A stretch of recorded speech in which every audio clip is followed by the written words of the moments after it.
Hi everyone, and welcome to the Weight Loss Diaries. I'm Denise and I'm your Saturday vlogger. It is Saturday, December 5th, 2009. I think it's the 5th, right? I always gotta check my calendar. I should do that beforehand. It's the 5th.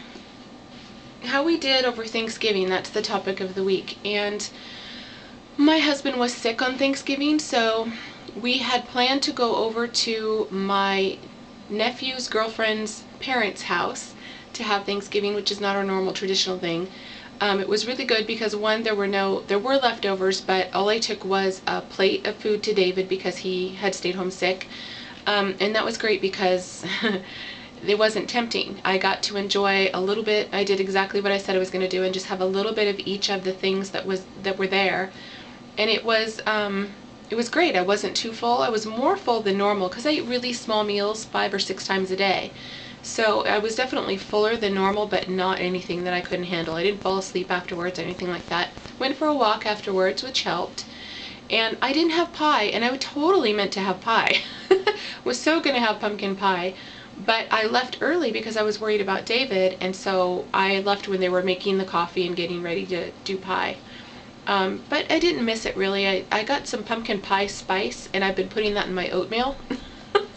It works. I feel very holiday-ish when I eat my oatmeal, every time I eat my oatmeal. So it's kind of better than just one slice of pumpkin pie.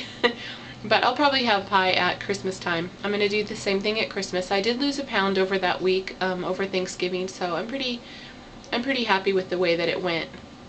I don't like changing the family recipes to be low-fat. I think that I like tradition, and I want to keep it that way. It's 2 days out of the year, Thanksgiving and Christmas, that we do that.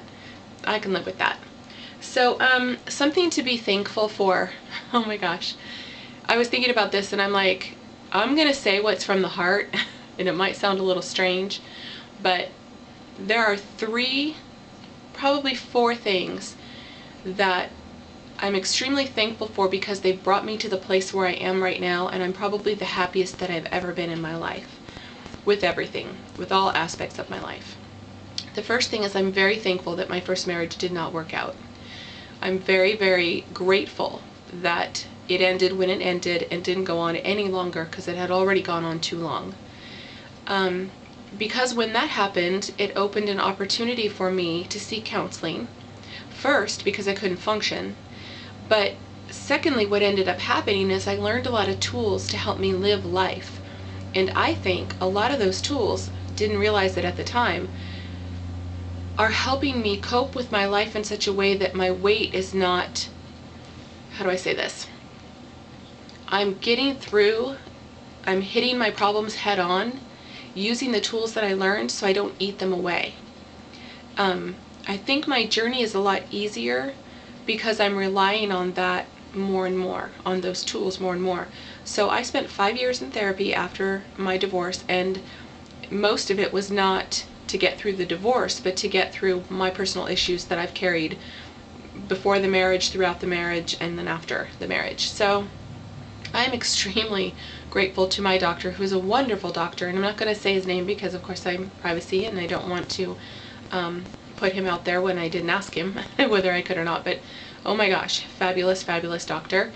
So grateful to him. The tools that I got out of it are so, I can use them in every kind of situation. I know me better, and that in and of itself is so important. Being my own truth, seeking truth, and being honest with myself, accountable, all of those things that I put into my weight loss plan is also in my life in various areas, and I just can't tell you how wonderful that is. If you're on the fence about going to therapy because you're just not sure, or you think, oh, that means I have to admit defeat or failure, oh please, just give that up. Don't even own that, because that's the farthest thing from the truth. And go. You will get amazing help and tools to help you through all of life's little trials and tribulations. So was probably the most fantastic thing I've ever done in my life so far. The other thing that I'm grateful for is for thinking outside the box, and when I met and marrying the man that I married, David. David is not somebody that upon first meeting I would have ever gone for in the past. because on the surface he seemed to me like somebody that just wouldn't have been up to par with certain things that I had always established as important. But through therapy, I started to strip those ideals because they weren't my own.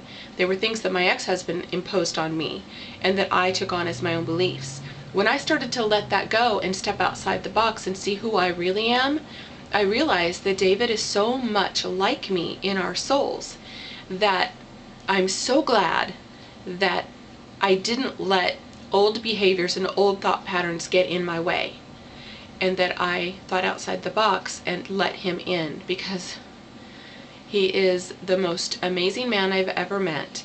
We have such kindred souls. I am so in love with him, and I just can't imagine a better partner in life. I'm completely blissfully happy with him. And don't get me wrong, we get into our fights and we have disagreements, and he drives me insane, and I drive him insane sometimes, and it's beautiful. All of it is wonderful and works together, and we don't let those things dwell or get, whenever we have arguments or fights, we just don't we don't dwell on it and let that become a big deal. I think we both come from backgrounds where we've learned certain lessons, and so it's important for us to take what we've learned and employ it in our own relationships. So